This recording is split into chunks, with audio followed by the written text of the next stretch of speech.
So, wouldn't you agree that you are the greatest achievement of your life? Right? It's you. You're the hero of your journey. So we already talked about the discipline of your journey. Okay. Now, discipline is giving yourself a command and following that up with action. The key word here is action. If you don't take action, there's really no discipline. Okay, it's giving yourself a command and following that up with action. Every single one of you here had an idea. You had an idea to create a business that was going to help people.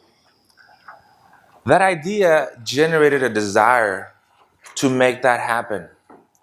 Now, that desire needs to be tied to your why, that big why. Why are you doing what you're doing? Because it has to be compelling enough and important enough and big enough for you to want to see it through. That desire should lead to a thinking process and a planning process, which then should lead to some action steps. Put all that together, then you have results. Now, the constant daily repetition of those steps is the discipline. That you do it every day, every day, every day, every day, every day, you get the discipline. Now, I'm going to tell you my little Mr. Miyagi story, okay? When I started dating my girlfriend, she was already dancing, but she was not a trained dancer. She danced, but she was not a trained dancer. So she asked me, would you teach me some stuff so I can be a better dancer? I said, sure, I can help you. This is what I want you to do.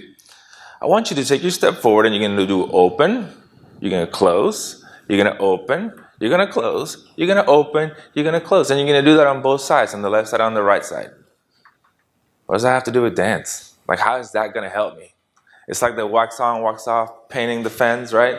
It's the same thing. It's like, just trust me. Just practice that, and by the next time we meet, you'll see what I mean. So she did.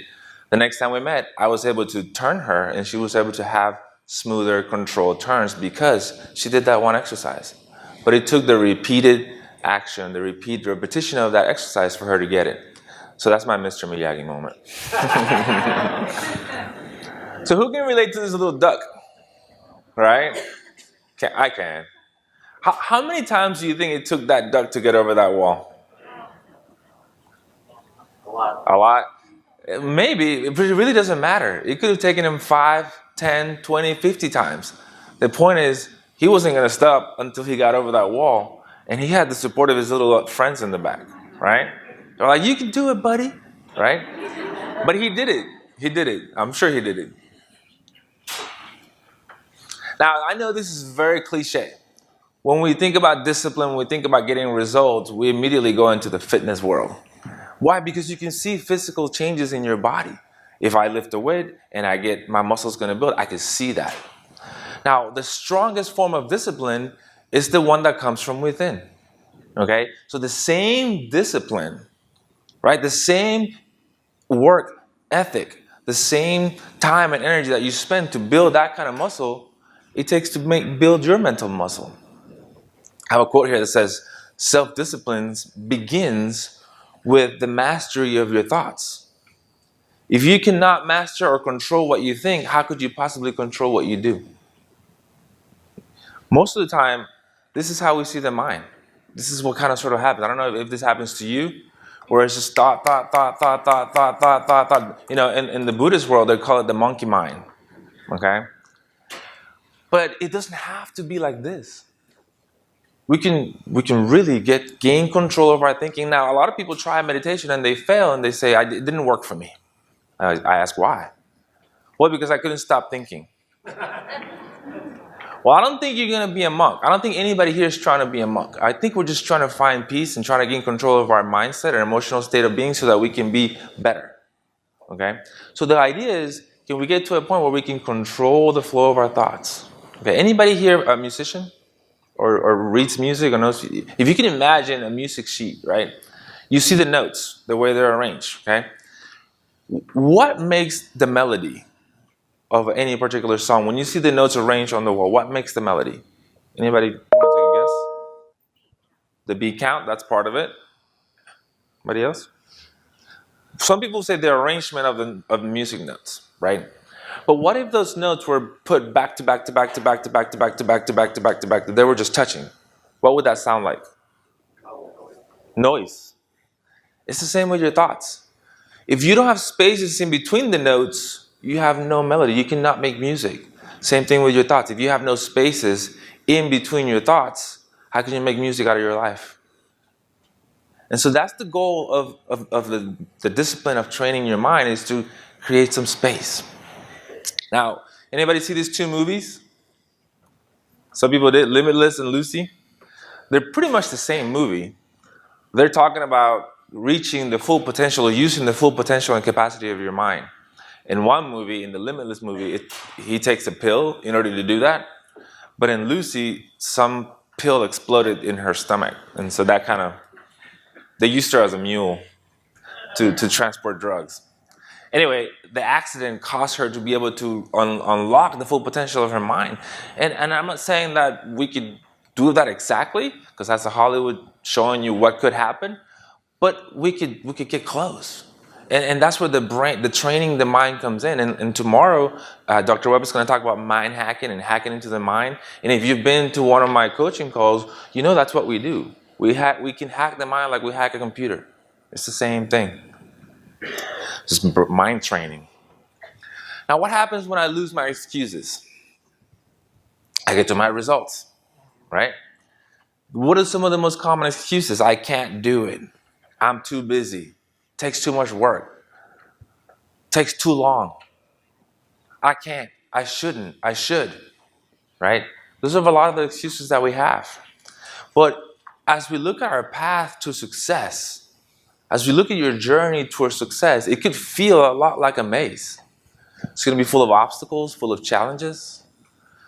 But what I want you to get from this image and from this point right here is that the only obstacle to your journey towards success is yourself.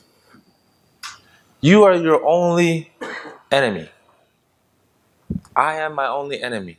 It's me. There's no one else. Because as somebody can look at that journey, you can look at that path and you can see obstacles. All kinds of obstacles. Man, how am I going to get through this?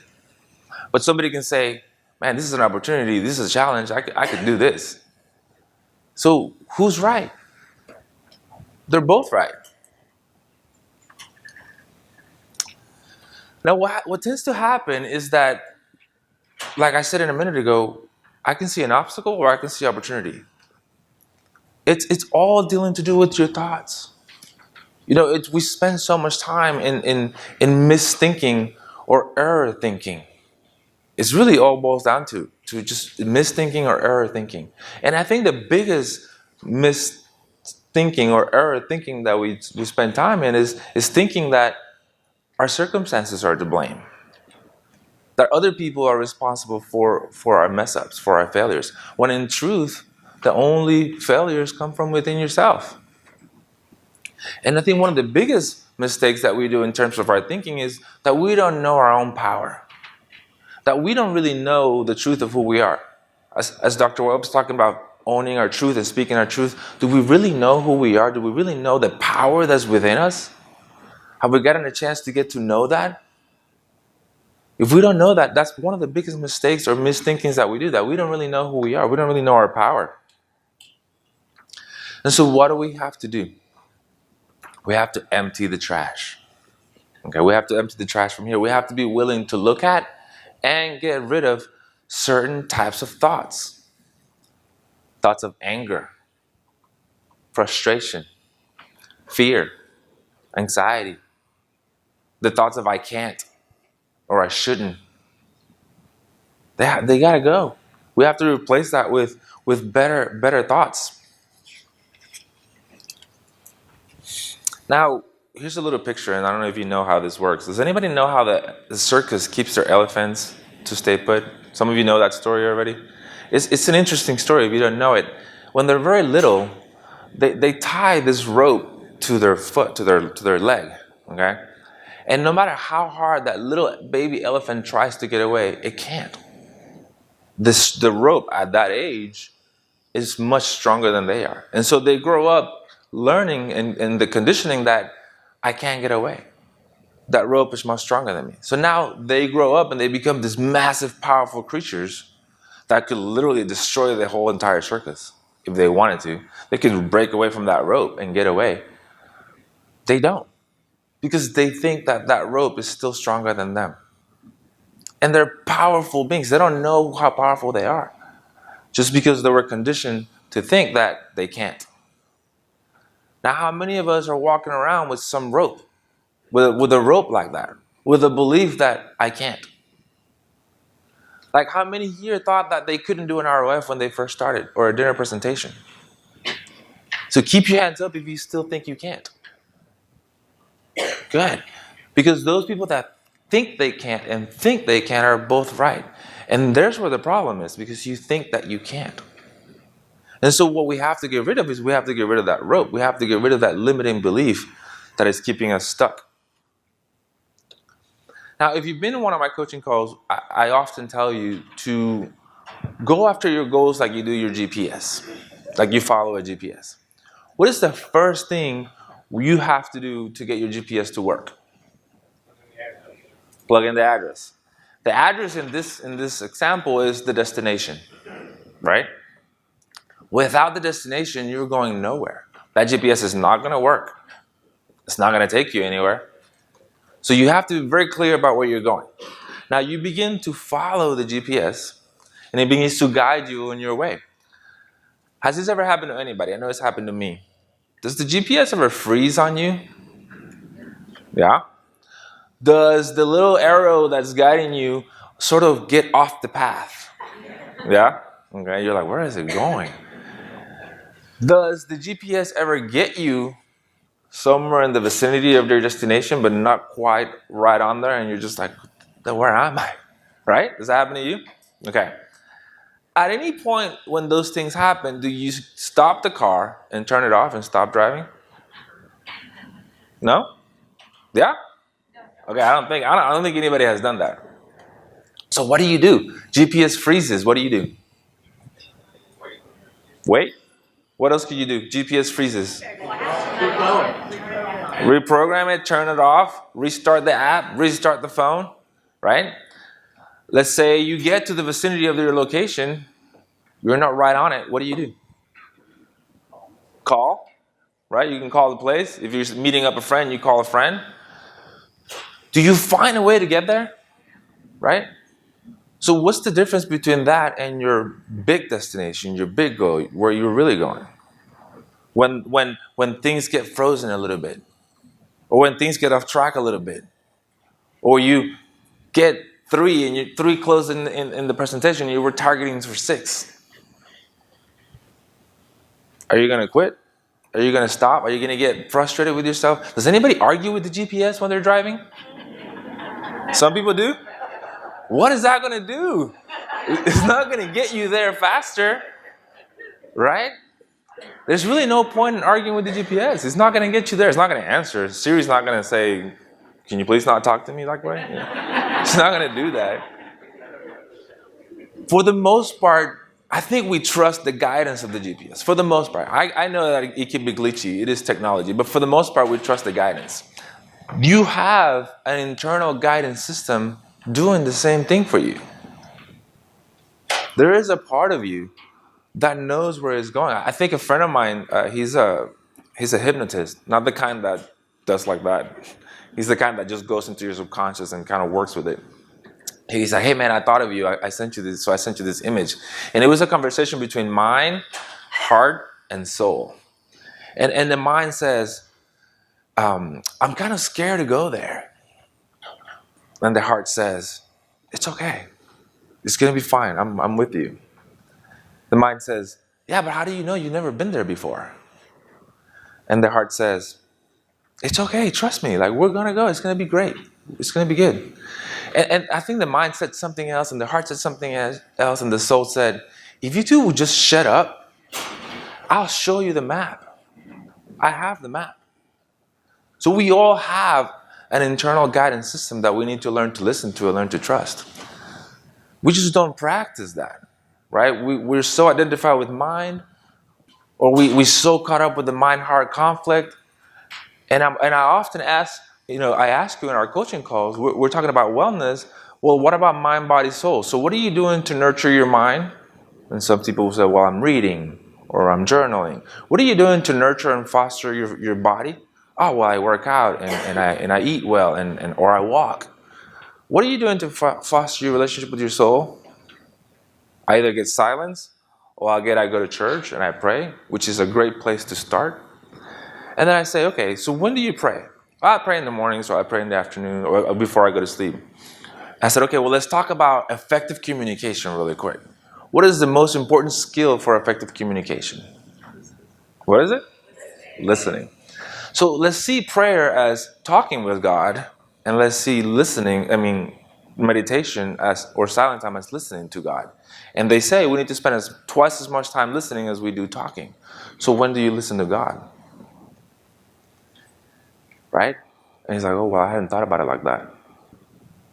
Prayer is great and it's very powerful, but we need to listen, right? And if you remember the cartoons, the little devil and the little angel on the shoulders, right?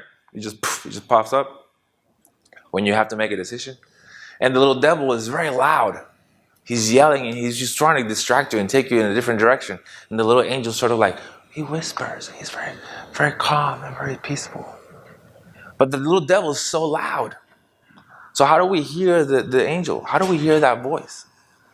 And so for me, the little devil is the mind, trying to get you to do all this different stuff, your ego getting in the way.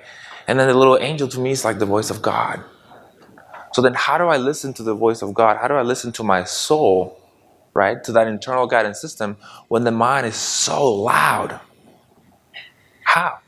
I have to somehow quiet the mind, so that the voice of God or their voice of soul, spirit, universe, mind, whatever your relationship is with that, can show up and be the loudest. So that can become the part of me that just sort of comes through my personality and begins to guide me as I make my decisions. And that to me is my internal GPS system. So here's some things that I want to share with you in terms of following your goals like the GPS. First and foremost, show up and be present. If you don't show up to the game, you're not going to play. So you got to show up. Being present. If you saw the personal leadership webinars that I did, we talked about mindfulness and self-awareness. Mindfulness practice leads to self-awareness, which leads for you to be able to be present right here in the moment. Because no matter how hard you try to be in the past or how hard you try to be in the future, you're only doing that in the present. So if anything, all we're doing is trying to get away from the present as much as possible. When we need to be here, show up, be present, be clear, so we can have discernment and make the right decisions. So show up and be present. Hold the vision. Okay, this is probably the hard one, because when it comes to holding the vision, and you have it, again, you have the destination, you've inputted that, and you're taking your steps towards it, holding the vision, you have to be willing and able to delay the gratification, because you haven't gotten there yet. That's why your vision, again, we talked about idea, desire. Your desire has to be, and your why has to be big enough, important enough, and compelling enough for you to be willing to delay gratification and do whatever it takes to get there, because it's not going to happen right now. Okay, at least it doesn't feel that way. Now, you all know that nothing great comes easy. I showed you earlier the little maze. There's going to be obstacles, yes? There's going to be turbulence, right? There's going to be maybe people or things that are going to try to distract you away from your goal. Now, if none of those things happen, I mean, to me personally, those things come up to sort of test me and be like, is this really what you want? Is this really what you want? So if I'm willing to go through those challenges, and I said this to a couple of people, I think of women when they give birth and being pregnant, right? For a lot of you, that's not an easy process. It's a beautiful process, but maybe in the beginning when you're throwing up and you can't get up, maybe that's not so fun. And maybe in the last trimester when it's uncomfortable and he's pushing on you and you have to pee all the time, maybe that's not so much fun. And maybe you can't sleep and you can't get comfortable. That's not so much fun. But at the end of the day, you're getting something that you want.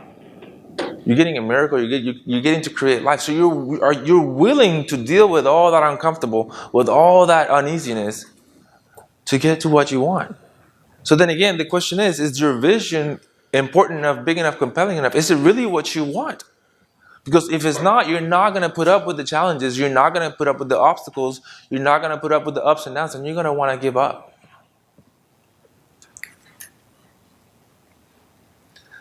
Let go of the resistance. Like I was saying, if you're fighting with your GPS, you're wasting your time. Let go of the resistance. There's no point in fighting. One of the things that Natasha was saying is everything is happening for your highest good. And that's one thing that we have to be able to differentiate. Yeah, maybe for my mind, it doesn't feel good. Maybe for the concept that I have in here, it doesn't look good. But, whether you believe in God or not, and that's not the point here, but what I want to tell you that God, universe, mind, source is only sending your way whatever experiences, and really the only experiences that are going to be the most beneficial for the maturity and for the growth of your soul. And we do that in a physical reality, in a physical embodiment. Okay? So if you know that everything is for your good, and if I ask any one of you here, can you think back to a time where you thought your world was going to end? Where you thought you were in the worst circumstances ever, that the anxiety was high, the uncertainty was high, and you thought, how am I ever going to get the hell out of this? This is really difficult. I don't know if I'm going to be able to do this. I guarantee you, and if you have that moment in your mind already, as you look back, that moment grew you, that it didn't destroy you. And so when you find yourself in that next moment, you have to remember, this is going to grow me. Like Natasha was saying, this is happening for a reason. And so instead of waiting 5 years, 10 years to look back and say, oh, okay, there's the meaning and the purpose for that experience, do it while you go through it. Ask better questions, right? How is this helping me? How is this trying to grow me? What is this trying to show me about me that I need to know before? More importantly, how is this trying to help me because it's trying to help me. It's not trying to destroy me. So there's no point in fighting with it, because you're only going to create more of it. It's going to feel heavier. It's going to feel like there's a lot more, like it's much bigger than what it is. Okay? It's sort of like when you go work out and you're doing push-ups or you're pushing up weight, you're applying resistance to your muscles so they can grow. So whatever you resist, you strengthen. When you let go of the resistance, you get to enjoy the journey. You get to just enjoy the ride, because it's fun. Like Philip was saying, it's fun. He said, if you're not having fun in your journey, something's missing. And we can go back, like we say in FPC, let's swim upstream. Is this really what you want to do? Are you doing what you want? And I did some purpose work with one of our clients, and she was saying, yeah, I'm doing what I want. I am. Everything I'm doing is in alignment with what I want, with who I am and my purpose. Well, are you sure? Is this really what you want? Yes, I'm sure. So we did the Purpose Maximizer worksheet, and there's a question in there that says, tell me at least 10 things that you absolutely love doing. You have always loved doing these things. You love doing them today. You will always going to love them. And it's those 10 things that you feel like, man, every time I do this, I'm on purpose. I'm on a mission. I think she wrote 8 things. That one thing that she was struggling with didn't make the list. No, but that's really what I want to do. But it didn't make the list.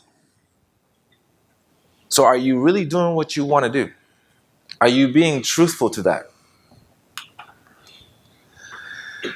Trust the process. She's like, yes. Trust the process.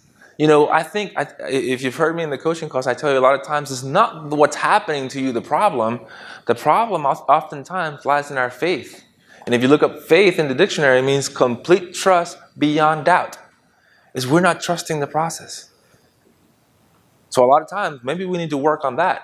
Like Natasha was saying, are you spending time in self-care? Are you focusing on things that are going to help you be at your best, that are going to help you trust the process? Like she said, how do you know that's going to be true? Because I trust the process. Because I've had enough evidence already that even though it looked crappy and I thought it was going to suck, and it did suck, it worked out for my best. So I trust the process. Quick last story. There was a gentleman who wanted to be a black belt in karate. Okay, he was already older, maybe my age, 38, and he, not older, but what I mean is like I should have started when I was 5 or something like that, right? But I'm starting at 38, and then I go and I look up for the best dojo, for the best teacher, and I find it, and I go and say, master, I want to be a black belt in karate. How long is that going to take me? Well, with discipline and consistent action and in practice, you'll be a black belt in 10 years. Oh, no, sir.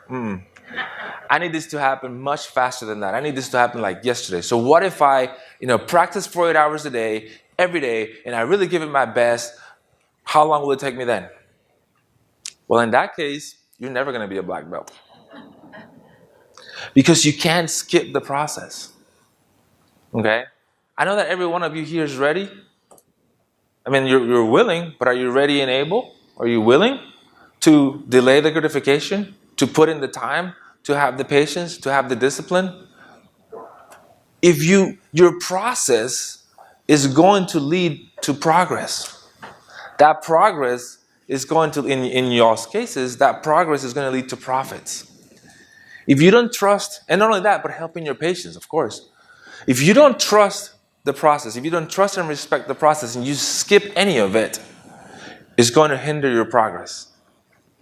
And if there's no progress, you're not going to have the results that you want for yourself and for your patients. So the last thing I want to share with you is trust the wait. Okay? Embrace the uncertainty. When there's uncertainty, turn your uncertainty into curiosity. Okay? Enjoy the beauty of becoming.